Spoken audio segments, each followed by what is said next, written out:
Om Stapakaya cha dharmasya sarvadharmaswarupine avatara varishtaya Ramakrishnaya te namaha. O Ram Krishna, the establisher of the eternal religion, the embodiment of all religions and the best of all incarnations, we salute thee. In the last reading class, we left at page 522 of this book, Ram Krishna, the Great Master, Volume 1. We shall continue today from there. In the last reading, we noticed that the author, Swami Sharadananda, so he was mentioning about the extraordinary features of the incarnations. And Sri Ramakrishna as an incarnation, he cited several examples. It was extraordinary. Nobody could equal, much less excel him. So we got so many instances as examples from his life. We will continue today the same subject. We have already said that the master used to remain in the Bhava Mukha at all times except during the Nirvikalpa Samadhi. This is why we see that he used to have different spiritual relations of love with different devotees, a particular relation with a particular devotee, and he always kept the relation intact. His lifelong filial relationship with all women who are special manifestations of bliss-giving and nourishing aspects of the Mother of the Universe is now well known to all. But the fact that he had particular relationship with individual men devotees is perhaps not yet generally known. Therefore, it will not be out of place here to say something in this connection. The master divided his devotees into two broad categories, one born of a part of Shiva and the other of that of Vishnu. He said that the devotees of these two groups differed in their nature and behavior and in their love for spiritual exercises. And he could clearly understand the difference. But it is almost beyond our power to explain to the reader what this difference was. The two classes of devotees. Therefore, let the reader know this much, that the characters of Shiva and Vishnu are, as it were, two molds or two models, and the mental makeup of the devotees is cast in these two molds. The master had all kinds of spiritual relationship of love, namely Shanta, Dasya, Sakhya, Vatsalya, Madhura. He established with all those devotees. He had particular relation with particular persons. For example, he used to say of Narendranath, Narendra is as it were my counterpart. Narendra is as it were my counterpart. The principle that resides within this, showing himself, is female, and that which is within him, showing Narendranath, is male. Sri Ramakrishna used to say, here the mother's nature is there, but inside him, father's nature is there, male. He looked upon Swami Vivekananda, Swami Brahmananda as his very son. The master had a particular relationship of this nature with each of the special devotees, both lay and monastic. And it is needless to say that he had the relationship of Shanta, calmness, with the ordinary devotees, for he had the firm conviction that they were forms of Narayana himself. It is on knowing the internal nature of each of the devotees that the master had a particular spiritual relationship established with him. For he used to say, I clearly see everything in man's mind like the articles in a glass case. See everything inside the mind of a person as one sees through the glass into the glass case. One can never act contrary to one's nature. Therefore, it was not in the power of any of the devotees to act contrary to that spiritual relationship of love in which the Master stood to him. If, however, anyone, in imitation of another, acted contrarily, the Master felt much annoyed and would clearly point out his mistake. As an example, we cite the case of a devotee of the Master called Girish, a Bhairava. Girish Chandra Ghosh, a great dramatist and actor himself, extraordinary good actor. So him Sri Ramakrishna called as Bhairava.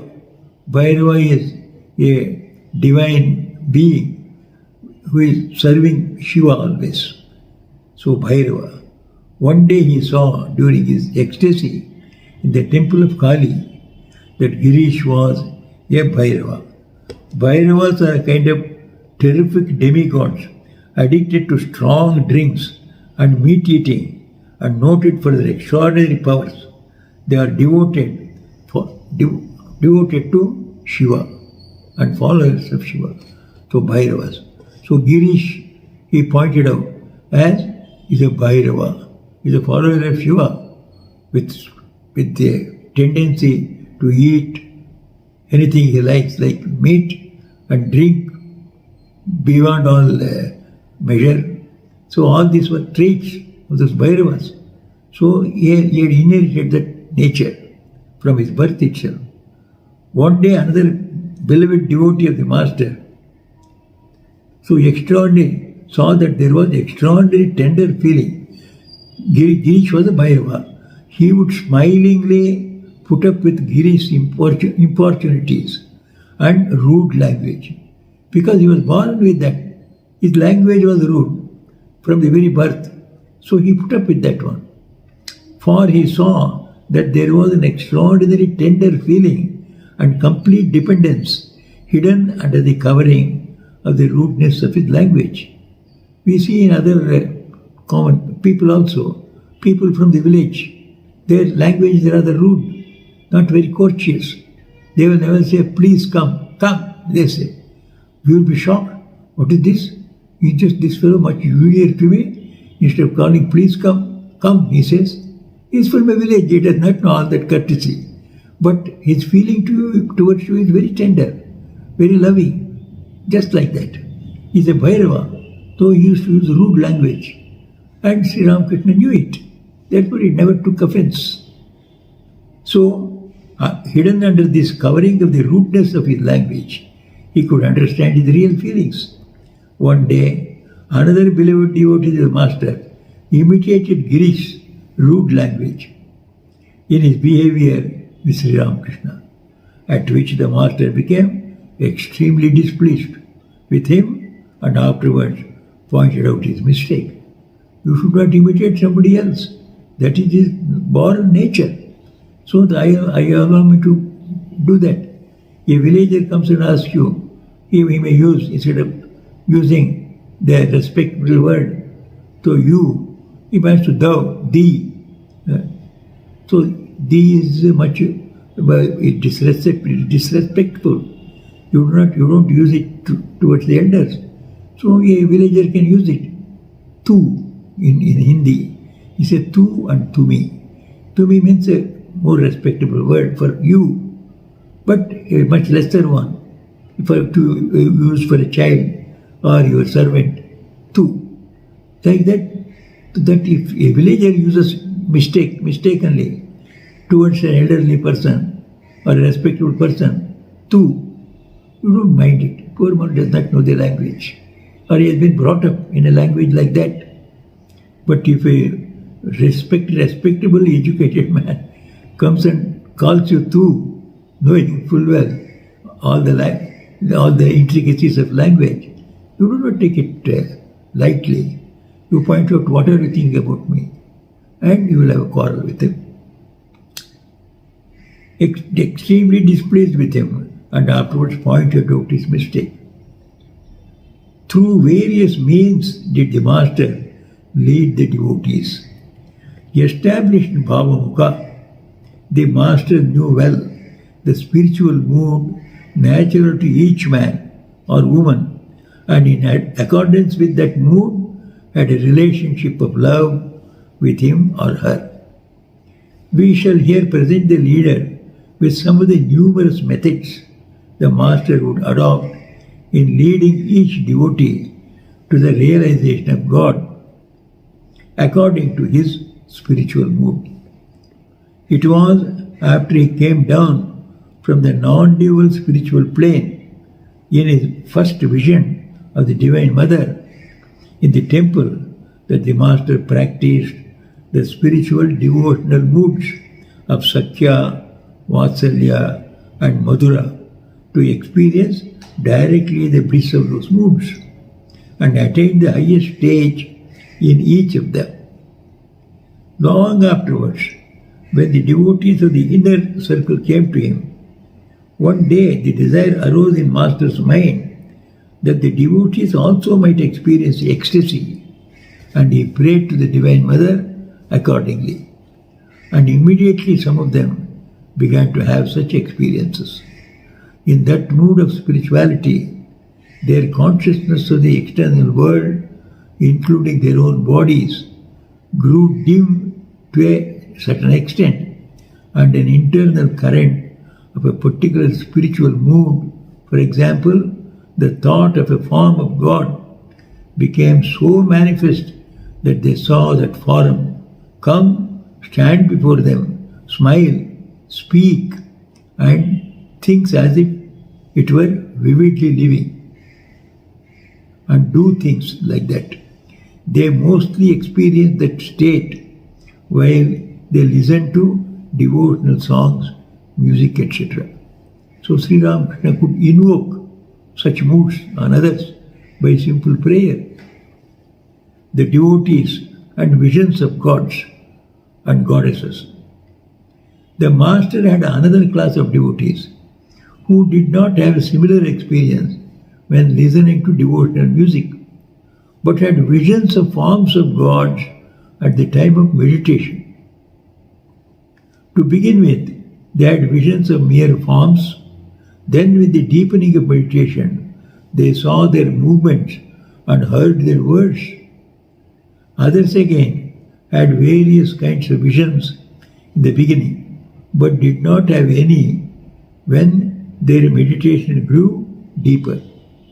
But it is a matter of great surprise that immediately on hearing about the visions and experience of each of them, Sri Ramakrishna knew the class to which each belonged. His current needs and his future visions and experiences. Whatever experience he has got now, Sri Ramakrishna could say, in future you are going to have such and such an experience, or you would not have such experiences again. So he was almost like a dictionary for everything. Everything was known to him. So let us mention here one devotee as an example. Instructed by Sri Ramakrishna, one of our friends, who was later on became Swami Abhedananda. So Swami Abhedananda began practicing meditation and other spiritual practices, and in the beginning began to see clearly his chosen ideal in various forms at the time of meditation. He used to go to the master at Dakshineshwar at short intervals and inform him of his experiences. On hearing of them, the master would say, "Very good, practice this way," and so on. Later, that friend saw at the time of meditation that all the forms of gods and goddesses merged in the body of one form. When the master came to know it, he said, Fine, you have the vision of Vaikuntha. You will have no more visions. Our friend said, as a matter of fact, that was what exactly happened. I could not any longer see any form, whatever, during meditation. Higher ideas, such as the all-pervadingness of the Divine Lord, arose in my mind and occupied it. I had then a great liking to have visions of forms and tried hard to have them again, but all to no purpose. No form could be seen anymore. Sri Ramakrishna knew, he has seen, he had come to a level, there was no necessity for any more visions for him. He will see, without vision, the higher forms of meditation and experiences. So Sri Ramakrishna would predict what would happen. The Master's instruction to the devotees of God.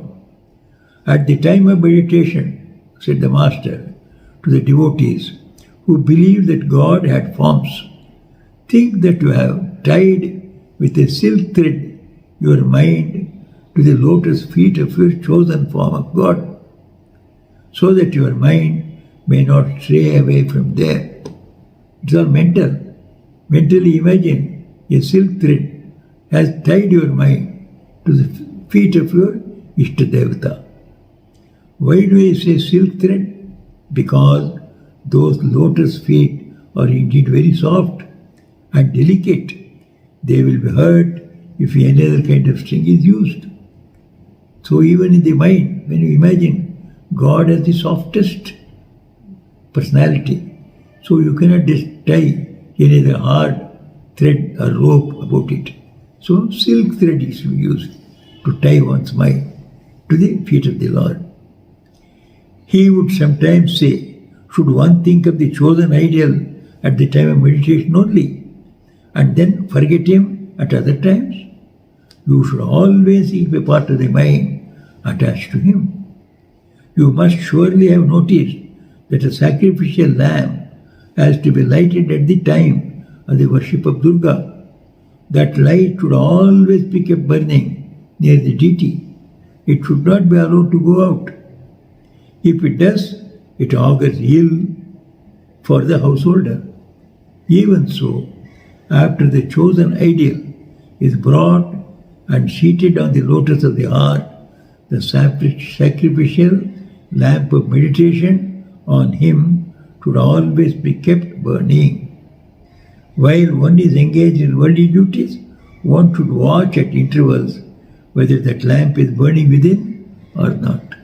That means keep a part of the mind always on God, even while you are performing the worldly duties. Wash the mind out before meditation. Sometimes Sri Ramakrishna would say, in those days, before beginning to meditate on the chosen ideal, I imagined that I was thoroughly flushing out the inside of my mind. You see, there exist various kinds of dirt and dust, bad thoughts and desires within the mind. I imagined that I was washing them off and was then making the chosen ideal sit there. Do just like that. So the mind was something like a very solid thing for him. It was so clear about the properties of the mind, the behavior of the mind. He would suggest means how to control that mind, how to mold it. Which doctrine higher? God with forms or God without forms? The Master spoke to us at one time about the meditation on the two aspects of the Divine Lord, the one with forms and the other without forms. Some reach the formless aspect through that with forms. Others attain that with forms through the formless. At the house of the great devotee Girish, a friend of us, he was called Devendranath Basu, one day asked him, Sir, which is higher, the conception of God with forms or that without forms? There are, replied the master, two kinds of conception about the formless aspect, the ripe and the unripe. The ripe conception of the formless aspect of God is high indeed. One has to reach that through the aspect with forms. As regards the unripe conception of formless aspect, it is all darkness as soon as one shuts one's eyes, as is the case with the Brahmos. They don't have any clear idea, so they think we want to meditate on formless God. When they close their eyes, they get into oblivion. It is almost like going into sleep. You don't experience anything at all. Almost you are sleeping without people knowing that you are sleeping. As the result of Western education, there was also another circle of devotees of the Master who were proceeding in sadhana through the unripe conception of the formless aspect of God. He forbade them to imitate the Christian missionaries in condemning the meditation of the aspect of God with forms, in hating the devotees going towards sadhana, in going forward in sadhana with the help of images of other symbols of the Divine Lord, and in calling them idolaters, blind believers, and so on. He said, it is true that he is with forms, and it is equally true that he is without forms. Who knows what else he is besides these? Do you know how God with forms is? Just like water and ice. By freezing, water becomes ice. Ice is water inside as well as outside. Ice is nothing but water. But look here, water has no form.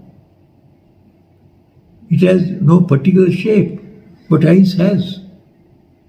Similarly, the indivisible, the existence knowledge bliss, the Satchidananda, gets condensed, as it were, through one's devotion and assumes various forms like ice. What a fantastic example. It is beyond our power to assess how many people got mental peace through this example of the Master, which produced in them the conviction that it was possible for both the aspects of the Divine Lord to coexist. Just as ice becomes water, water becomes ice, without knowing. When it becomes hot in the atmosphere, then ice becomes water. When it becomes cold atmosphere, then the water becomes ice. The form becomes formless. Formless will become form. It goes on in a very natural way. Both of them can coexist also. In the North Pole, there is a perennial ice. And down in our plains, the African continent, water is only water. There is no trace of ice. Both of them are simultaneously there. At the poles of the earth, there is ice, and at African oceans, so it is all only water. Both of them simultaneously existing. So water has form, water has no form at the same time. What fantastic examples of the Master. We cannot make mention here. We cannot but make mention here of another fact. Swami Vivekananda was the foremost in the circle of the Master devotees, following the unripe doctrine of the formless aspect of the divinity. The Master placed him above all, not only of this class of devotees, but of all classes of them. Having come under the influence of the Western education and the Brahma Samaj, the Swami used sometimes to pass uncharitable remarks on the devotees.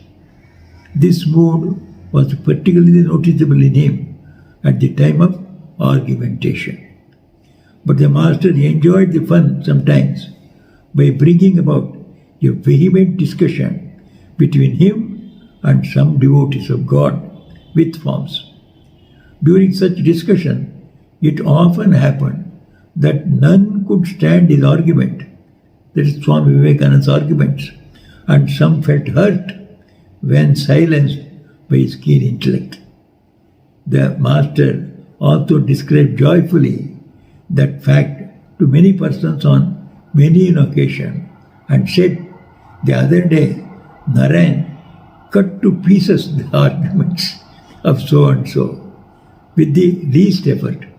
Ah, what a sharp intellect, and so on. But the Swami was silenced on one occasion during a discussion with Girish, who followed the doctrine of God with form. It seemed to us on that occasion that in order to make Girish's faith more firm and perfect, the master was on his side. However, in the course of conversation with the master on another occasion, Swami Vivekananda referred to the faith of the devotees of God with forms as blind faith. The master said in reply, well, can you explain to me what you call blind faith? The whole of faith is indeed blind, as faith in the eye. Speak either of faith or of knowledge. But no, you will speak of some as blind and some as having eyes. How is that? Said the Swami later, indeed, I was in a fix in trying to explain to the master that day the meaning of blind faith.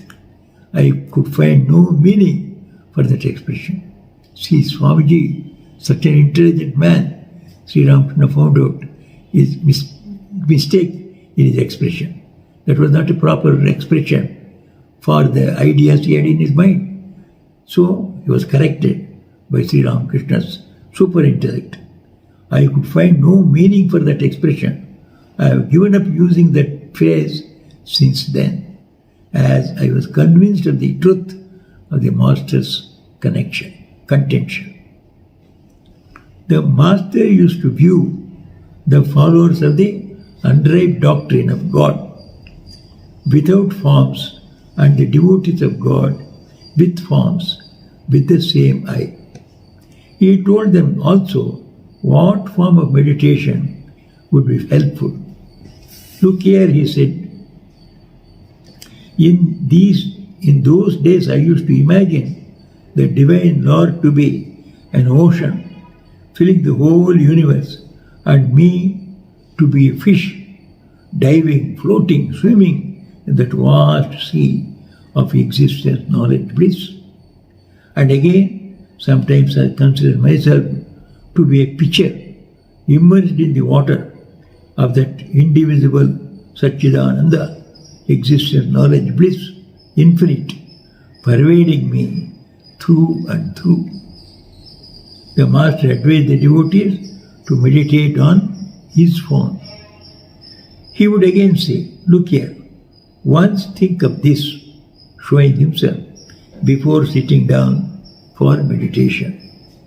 Why do I say so? Because you have faith here. Thinking of this will remind you of that divine Lord. Haven't you noticed? Just as when one sees a herd of cows, one remembers the cowherd. When one sees the son, one is reminded of the father. When one sees a pleader, one recalls the court. So is this case. Do you understand? The mind is scattered here, there and everywhere. Thinking of this, it will get collected in one place and right meditation will follow when it is directed on God.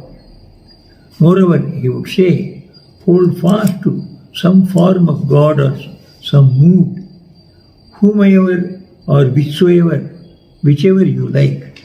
It is then only that there will be steadfastness. So we shall hear such preachings, such teachings, wonderful teachings on meditation, on contemplation, on spiritual practices in our next class. Today we shall close here itself. Niranjanam nityamanantarupam bhaktanukampadhrita vigraham vai Ishavataram Parameshamidyam Tam Ramakrishnam Shirasa Namama. O Ram Krishna, the taintless one, the eternal one, the one with infinite forms, the one who has assumed a form out of compassion to the devotees, the incarnate Supreme Soul, and the adorable Lord of all. We salute thee, bowing our heads before you.